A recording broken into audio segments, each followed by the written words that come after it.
not sure if you saw it. It's absolutely amazing, and it's all made on Blender, which is a free software.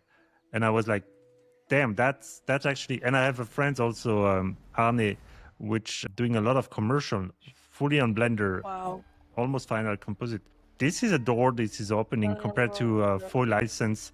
Of course, Unreal is the main one, but Yeah. Blender is taking more and more seriously. And I guess the computer part will be cheaper and cheaper, hopefully at some point. So maybe at some point the piece will get together for those kind of things. I'm really seeing that coming the next 10 years, because the pain point that you have maybe now might disappears along.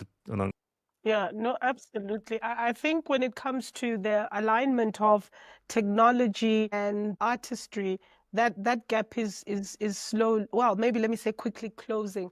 I think the gap that we still are pushing to try and close quicker is the acknowledgement or the acceptance that this space is an actual career. I mean, and it's not plan B, or it's not, you know what I mean? So that is where the biggest gap.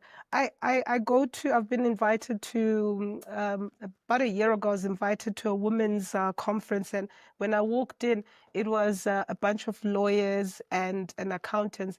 And when I introduced myself that, hey, I used to be a lawyer, and then I went into the creative space, all of them were looking at me, and they had a long conversation. After the session, about 5 of them came to me and like, how did you get out? How did you get out of, it was almost as though they were trying to clear me out of this jail. I'm like, tell us, like, what did you do? How did, and I was like, guys, there's so much that's changing in our spaces, and there's so many opportunities. And for me, I took the chance because I saw something new and different. And so I think if we're able to change perceptions and mindsets, that's the differentiator. And so even for us right now, the biggest gap is really that people don't see this as a viable career. They look down on it as though sometimes. The other example that I will make in terms of money, the way that our films are funded, it's not through like most of the time, it's through grants, like going through a grant system. And that's like almost like charity. I mean, which business functions on that?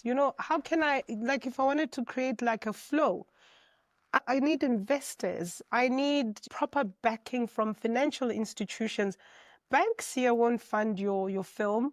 There are specific development banks that have been set up to help the film industry. But even then, there's such a disconnect from a financial perspective. So I think if we can change that mindset to say storytelling and creativity is a huge asset. It might not be tangible. It's not, I don't know, it's not a laptop per se, but what comes out of it is just so much. It's so much magic.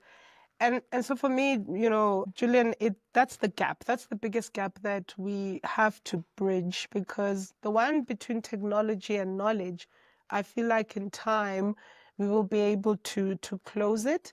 It's more people changing their mindsets about this space and seeing it as a real proper career that you can live off and enjoy and be a wonderful person and wake up and tell brilliant stories that will transport people to different places.